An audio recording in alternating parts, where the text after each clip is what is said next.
Hello बच्चों, let's read the question. The question says peroxisomes are involved in the synthesis of. Question के अंदर हमसे पूछा गया जो peroxisomes हैं, जो सेल ऑर्गेनेल है, वो किस चीज के सिंथेसिस के अंदर इन्वॉल्व होता है.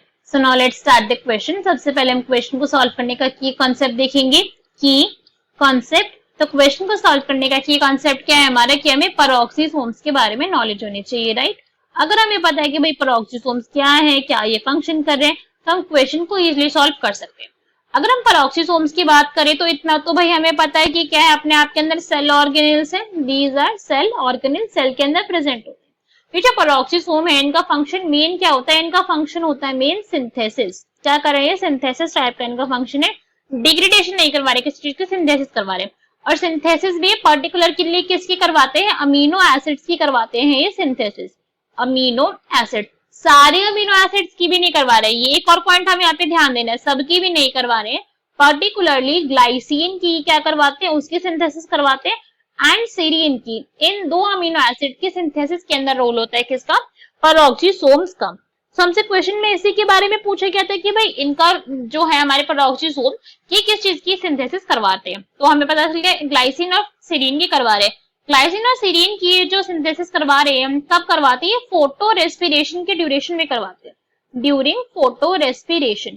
फोटो रेस्पिरेशन से क्या मतलब है हमारे, कि सनलाइट की प्रेजेंस के अंदर रेस्पिरेशन हो रही है प्लांट के अंदर.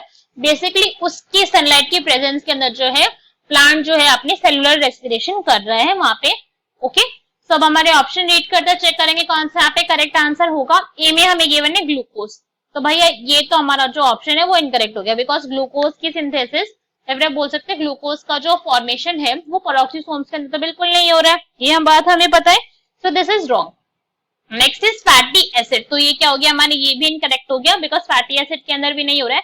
फैटी एसिड की सिंथेसिस में अगर आप बात करो इसकी, तो माइटोकॉन्ड्रिया के अंदर होती है. ठीक है, माइटोकॉन्ड्रिया के अंदर फैटी एसिड की सिंथेसिस होती है. माइटोकॉन्ड्रिया के साथ साथ जो हमारे प्रोप्लास्टिड होते हैं वहां पर भी हमारी फैटी एसिड की सिंथेसिस होती है. C is glycine and serine. This is correct. D is nucleotides. तो न्यूक्लियोटाइड क्या हो गया, ये भी हमारा इनकरेक्ट हो गया, बिकॉज न्यूक्लियोटाइड की भी सिंथेसिस peroxisomes के अंदर नहीं होती है. So our option number C, glycine and serine is our correct answer. Hope you understood it well. Best of luck. Thank you.